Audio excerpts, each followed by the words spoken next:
When Anthony Olabumni Bonajo was a new immigrant struggling to support his family, he had no trouble supplementing his income with a quick money scheme run by fellow Nigerians.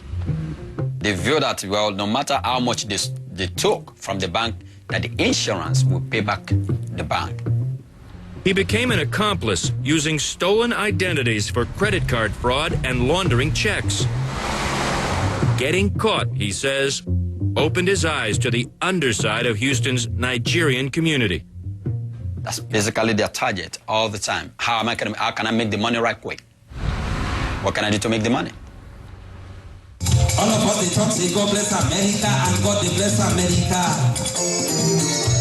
America. Nigerian Independence Day in Houston. I'm on Nigeria, pray for Nigeria. Members of a local organization, the Nigerian Union, are celebrating not only 45 years of freedom from British colonial rule, but also their new lives in the U.S., where many become American citizens. It is a place where you can come in, put in honest work, and progress. Houston has one of the nation's largest Nigerian communities, at least 60,000 by some estimates, and well-educated. More than 2/3 are college graduates, a higher rate than their American-born neighbors. Among the elite at this celebration, a vascular surgeon, 2 married professors, a chemical engineer, and airline pilot Isaac Agbanyaka. The well-educated Nigerians, they do honest jobs, even if it means doing menial jobs to survive. At the same time, U.S. authorities say Nigerian crooks are on the leading edge of financial fraud. A 2006 State Department report on international money laundering says Nigeria's historically weak laws, systemic corruption, and lack of enforcement have helped Nigerian criminals perpetrate all manner of financial crimes at home and abroad, including bank fraud, real estate fraud, identity theft, and advanced fee fraud. And so they can perpetrate these crimes against citizens in the United States and elsewhere and repatriate the proceeds of those crimes back into Nigeria so that it would be difficult for investigators to follow the money. You know, the adage says that one bad egg spoils the bunch. Community leaders like Agbanyaka say Nigerians are no worse than any other group. If you look at the Hispanic people, they are into a lot of worse crimes than Nigerians. They are into drug problems, the Colombians. If you look at the insurance fraud, identity theft, the Asians are into it big time. There are no official statistics on Nigerians who commit crime, so we looked at cases filed here at Houston's federal court to better understand who is doing what. Looking at all kinds of crimes over 3 years, we found only 54 Nigerians, about 2% of the defendants. No surprise, the Nigerian community is about 2% of Houston's population. There's always some few people that are not just on the side of the law. But when we look closer at the types of crimes, we found that 2% of the population accounted for 25% of the defendants linked to identity frauds. While our review covered only federal court, it seemed to suggest that Nigerian criminals in Houston tend to specialize.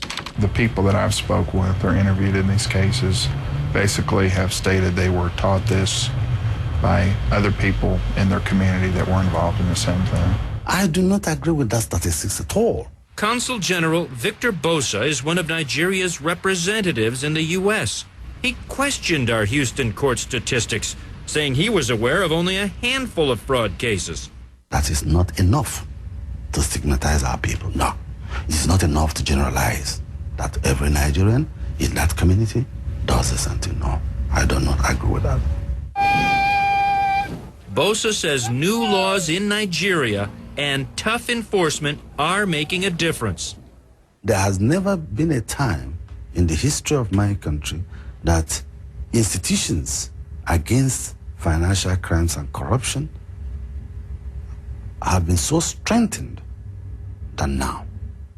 The honest Nigerians condemn the criminals as misfits, rogues. But the rogues don't seem to care. Some who are caught and deported come back to do it again. Easy money, just too good to pass up. This man, for example, after being convicted in New York of smuggling heroin from Nigeria, Thomas Uchechu Taiwo was deported in 1994. 9 years later, Boyden arrested him in a multi-million-dollar bank fraud, this time using the name Idowu Aishola. He had come back illegally. Several have told me they've come across from Canada, walked across, or come back through Mexico. Another case. In 1988, Jumoke Awosika pled guilty to conspiracy in a federal bank fraud case. She, too, was sent back to Nigeria. 2 years later, she sneaked back into the U.S. with a new passport and a new name. But she was up to the same old tricks.